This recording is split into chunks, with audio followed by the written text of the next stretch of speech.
Hello and welcome to another edition of Pivots in the Pandemic. My name's Ryan Fire. We're talking all about how businesses are making promising pivots in the midst of the crisis we're going through right now. I'm your host, Ryan Fire, and I'm joined as always by Johnny McKenna. Hey, Johnny.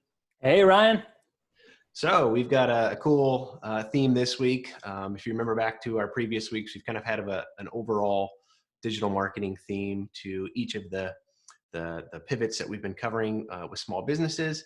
So we've got a cool topic this week, and that is email marketing and how it relates to the pivot that the crisis that we're going through right now, and some good examples that we're seeing from businesses in the area. So Johnny, you've got our first example connected with this brand, and looking forward to hear what you have to say. Yeah. So obviously, when everything kind of went down, you probably noticed your email inbox just being inundated with email after email after email after email of, whatever company that you ever signed up for some sort of email list. Probably a lot of companies that you even forgot you had even been, had your name on their list, sending you an email with the subject line COVID-19 or coronavirus, and all of a sudden you were just getting hit. And, if you were a small business, you weren't sure what to do maybe at that point. Cause one, you were probably dealing with like, what do I even do at this point? Is my business going to have to close its doors? How am I going to still address my customers, make sales? What about my employees? Your mind's probably going everywhere, obviously. And then you're thinking, do I need to be sending one of these emails out to let my customers know what's going on? How do I do this and not just get lost in the shuffle? And how do you anticipate the needs?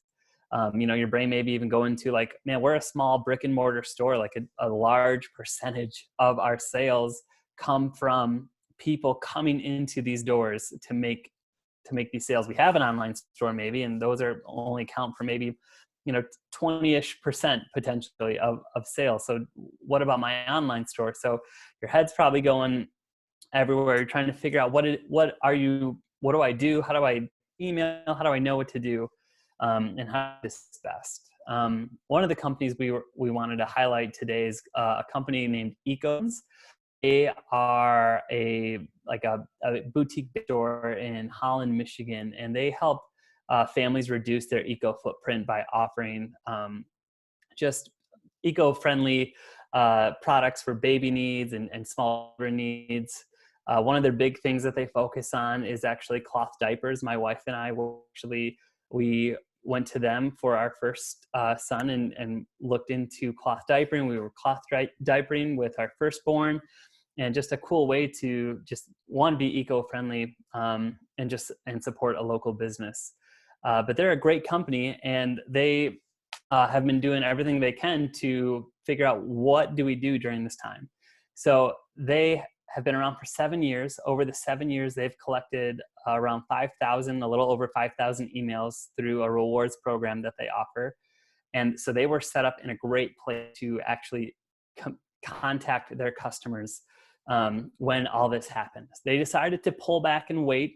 They didn't want to send an email right away like everyone else was doing that said COVID-19 and just be another email that got deleted or just lost in the shuffle.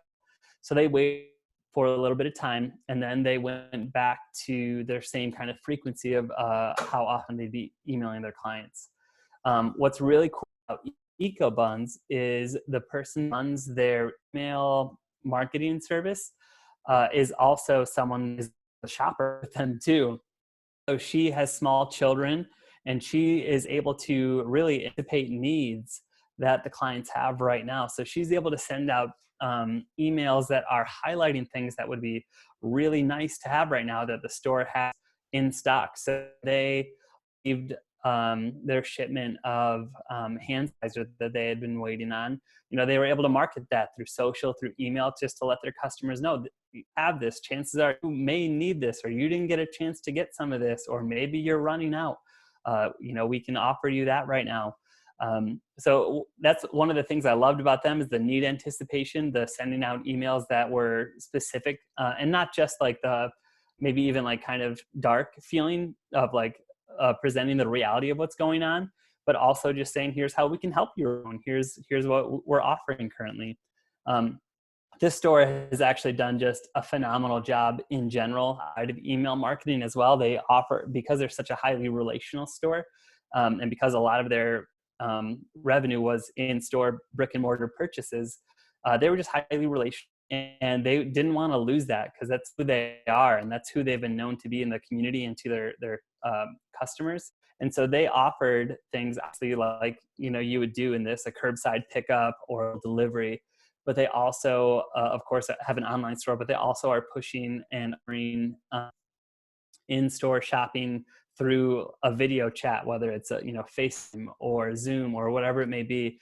You can shop the store with one of the people that work there, and they'll take you through the store and video shop with you, and they do shopping like segments where they can walk you through, and you can still like get that same feeling of like connecting with the people that you miss connecting with, and going to a store and shopping.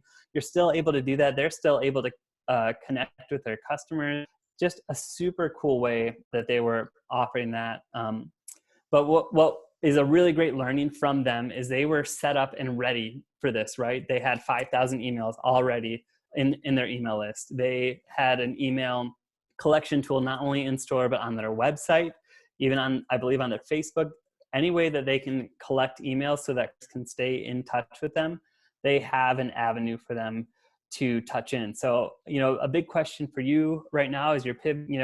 What are you doing to collect emails right now? How are you staying true to art even right now? And how are you meeting the customers where they're at and in the needs that they have right now with what it is you're offering? So yeah, first up, EcoBuns, just a really great way or a really great example of email marketing well with paying needs and sending out emails to stay front of mind for customers this time. Yeah, Ryan, I don't know if you have any thoughts on what EcoBuns is doing or some of the fun things that they're offering. I know when we were talking earlier, I really loved the that in-store shopping like video and chat. Super fun. Yeah, that's kind of a good pivot transformation that like not a lot of people are doing. So you kind of stand out, you get some exposure that way. And it also does provide a great service to your customer. The other thing I thought, that you mentioned that I think is really important is that they were ready. It wasn't like they were in a tough spot and now they had to figure out a way to scramble and get contacts and build their customer list and stuff like that. It was just something that they have already been doing. And that's the benefit of having an email list, is that when things change, there's construction down the main thoroughfare that your store is on and foot traffic goes down, that you still have a connection with your customers. You already have that list that you can rely on to make a little bit of a pivot when that does change. And what we're going through right now is kind of an example of that, of where it's good to have that list of customers ready to go. Right. So yeah, thanks for that, Johnny. I've got an example here for everyone as well called the Mitten State. They're a apparel company based out of Grand Rapids, Michigan. And they make, Michigan oriented apparel like t-shirts and hats and whatever you can think of that you could throw a Michigan saying on or something like that. And the reason I selected them as a good example of what's going on right now is that in Michigan, we have a stay-at-home order, shelter in place. Basically, all non-essential businesses have been shut down, and they do not fall in that category of essential business. So they've had to shut down their distribution center at least, and they can't fulfill orders and things like that. But they haven't stopped marketing. And they made a quick pivot, and they actually released some new designs of shirts that you can get that are kind of related to this pandemic that we're in right now, making light of, the experience that we're all going through, being stuck at home and stuff like that. And so they introduced a new product and they marketed it. They've been emailing every day to their email list. And it's another one of those things where it's like, they didn't just all of a sudden figure out, oh crap, we need to build an email list. It's something that they had on hand, and they were able to use it as part of their pivot to continue to take orders. And so, they've got a notice right now that they're not shipping orders, but they're sure doing a lot to collect orders. And, you know, if you were a customer of theirs before, you're getting emails from them. If you go to the site and you look at a product, you're going to start seeing remarketing ads on Facebook or other platforms to reinforce their store.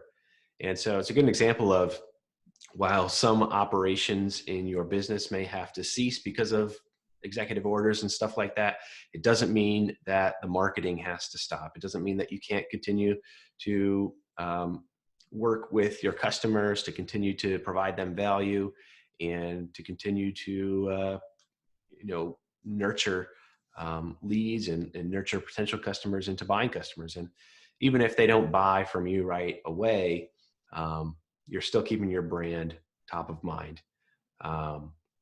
So that was a good pivot from the Mitten State that I saw, mainly because we bought stuff from them before, and now I'm getting emails from them every day, and they're a local company, so I appreciated that. And, I always talk about the 3 most important things you can do for email marketing is, number 1, to build your list, number 2, segment your list, and then number 3, to actually do something with that list and email it frequently. And to just break that down real quickly, we've mentioned this several times in this episode so far, that you have to do something to build your list. Frequency programs are big for the companies that we talked about today. They both have rewards programs where you can get discounts for orders, and referral programs and stuff like that. But that is it's a lead or an email collection method. This will have discounts you can receive by giving your email address or joining a list, a newsletter list, things like that. But it's an active program or an active strategy tactic that they have going on of collecting emails to build that email list so that they have something to fall back on or use as just part of their regular marketing initiatives. So that's, building your email list. Number 2 is segmenting your email list. And that's just, identifying and realizing the fact that not all of your customers are the same, that you've got different segments of customers within your customer base. You have some, in apparel, you've got women and you've got men, you've got babies, you got people who buy non-apparel products and stuff like that. And those are different segments, and they buy different things. And so they need to see different messages, things like that. I came from the automotive aftermarket, and we had truck people and we had car people. Those people oftentimes were not the same. And then even within those segments, you have Chevy people, you have Chevy truck people and Ford truck people, and they don't like to intermingle and mix. And so that's an example of a segment where, you're going to give them different content, different messaging to serve them well. And so segmenting your email list is kind of the second thing to do with your email marketing program. And then the third one is send something to them regularly. And the reason that that's important is because, think of any relationship that you have in life. Someone that you interact with more, communicate with more, you have a better relationship with them than you do with someone that you talk to once a year. And that's just the reality of relationships. And so regular communication with your customers, with your contacts, you're going to have a better relationship with them when it comes time to make a sale, ask for a sale, things like that. So email marketing is huge advantage for companies, a huge marketing initiative for brands to take on. And it's something that is relatively inexpensive. Like it's really cheap for, like a MailChimp email subscription. They have a free plan actually up to like 1,000 subscribers or something like that. And then after that, their next package is like $10 a month. So it's super inexpensive. A lot of companies and brands are doing it, so inboxes are getting full. But again, it's super inexpensive and relatively simple once you kind of have an engine going and all the mechanisms in place to build the email list. It does take a little bit of effort to create content and things like that, but I'm sure you can find a solution to that. And again, it's one of those things that every brand needs to have some type of email strategy in place, list building, communication, segmenting, all that kind of stuff. So good job to those 2 brands that we recognize today that are utilizing their email list to at least drive some sales or to stay top of mind with their customers. And we wish them all the best. Johnny, I don't know if you have any other thoughts that you want to share on this topic. Yeah, I think one thing to remember, as you did mention, email lists or emails going out by brands and companies right now is up. But what's great too is that the has also gone way up right now because a lot of us are at home and we have nothing else to do but check in on our emails, check in virtually. So your open rate is going to be a lot higher. Some are even seeing, like food companies specifically, are even seeing a really big turn on these emails sent out. Others, depending on what business sector, and you may not see a big return right now. The return will come. I can't tell you how many people are so excited to a hair salon right now. And if you can, if you're a hair salon or someone out there that is what a lot of people would argue, I'm an essential business, or they are essential. Do you see my hair? I want to get it cut. Man, stay top of mind. Keep sending people stuff, whether it's, hey, you can buy these things right now from us right now, and we can't wait to see you when things change. There you will see a return, whether it is right now or in the future. Just being in touch, in contact, like Ryan mentioned, keeping that relationship intact, and not hey, remember me? I kind of dipped out for the past 4-ish weeks, but now I'm back and hey, I'm interested in talking again. So can't recommend keeping a strong email list going during this time, and staying with customers whether they can know or not.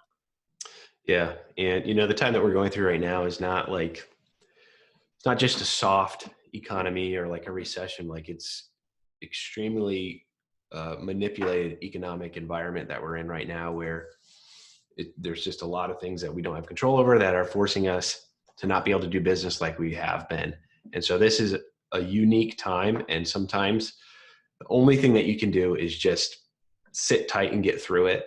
And I get that, but there's also many businesses right now who can use this as an opportunity to grow and transform and pivot and work on things that they maybe didn't have time to work on before.